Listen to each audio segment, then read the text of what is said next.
Hi, it's Angela, and you are listening to Divinely Connected. Thank you so much for being here. I'm so excited to be talking to you. If you have been following the episodes up to this point, you may be asking yourself, Ange, why are we talking about this when I want to learn how to embrace my intuition? Why am I learning about shame? Why am I learning about limiting beliefs? Why? And I'll tell you why. Because as soon as you switch out of ego space, meaning listening to that voice, listening to that inner dialogue that has been leading you astray, essentially, that ego will start to lose power. And guess what? Ego does not enjoy losing power, so it's going to kick up even more.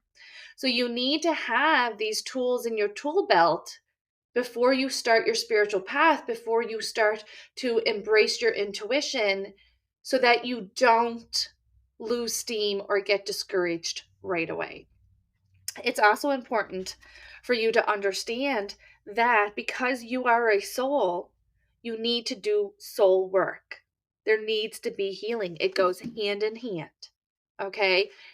And from what I have gathered through the years of my teaching, is not everybody is up for that. And even look at people in your life now. There are people who will not only refuse and resist change for themselves, but they don't even want other people or outside experiencing change experiences change. People who do not like change, even if it is you that is changing, right? And so there's going to be ultimately that type of push and pull within yourself. And maybe even from your loved ones who are living, who are in your daily life, who may have some resistance to change, who may already have their limiting beliefs connected to this, right? And you may say, but you know what? I'm open to this. I don't have limiting beliefs. I want you to think right now. Take a moment and think right now of what does intuition mean to you? What does mediumship mean to you? What feelings do you have associated with the word meditation, with the word daily practice, spiritual hygiene? Through the years, we have been picking up people's opinions, people's limiting beliefs. We have, for a very long time, because this topic has been so faux pas, that the only type of references that we would have is through story or through movies.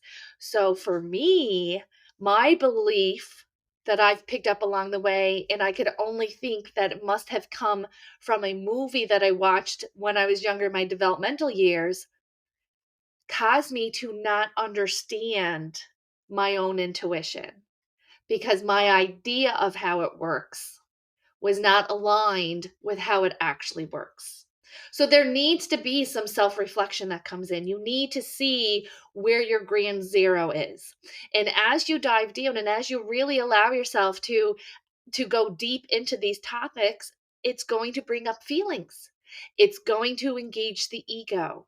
The ego is that doubtful voice in your head that makes you feel less than, that compares you to others, that tells you that you're not good enough, that you're crazy, that you're just making this up, that only other people are special, you are not special. And it's not true. The truth is that behind that voice, each and every one of us is an amazing, made in a perfect image soul that is made from unconditional love. We are all good. We all want to be good. We all want others to be good. We want to be loved and share love and feel feelings of love and have experiences of love. Yet, this ego and the world that we have come up in has taught us the opposite. That has pulled us away from our natural knowing, our natural guidance. And now we are in a mass awakening where we're saying, hey, listen up, let's take our power back. And our power is our voice. Our power is our soul, is that energy within us. Because if we can get to a place where we can hear it and we can trust it, then we are not trusting those outside of us who may not have pure intentions, may not have our best interest at heart. And this is why there's been so much fear mongering and misinformation throughout the years of what it is to be intuitive.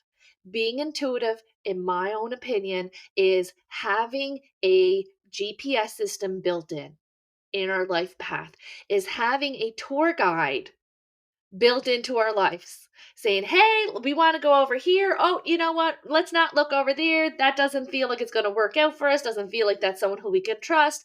Let's move along this way. And what it does is allow us to move forward more confidently. Now, who would benefit from us not being in our power? Right? And this isn't to get into conspiracy theories, and that's a whole other episode. And my belief is that because we are made of good, and if we can get to a place of good with ourselves, one of the big questions that come up is, what's the purpose of life? And through my years, my idea of this has changed. But for the last years, it's been very consistent. We need to learn to unconditionally love ourselves. Ourselves. Because if we love ourselves and we're good with ourselves and we're 100% with ourselves and we trust in ourselves and we know that everything in life is happening for a reason, whether it's a comfortable experience or not, we trust in the power, we trust in ourselves, we trust in our decisions that we make. We're not hurting other people. We're not robbing places. We're not murdering people. We're not backstabbing. Only ego energy does that. Comparison. I want what you have. If we get to a place where we are healed and we love ourselves and we can trust ourselves, then we're good right here with where we're at. We're not worried about what Billy Joe next door is doing. We're good. We're content. We trust our path. We trust our plan. We trust our team. And so this is why we need to quiet down that outside voice. If you grew up generations before this mass awakening, we have been taught to defer to authority. Some females defer to men only, depending on what generation you came up in. Now we are challenging authority. We're saying, hey, that doesn't feel good.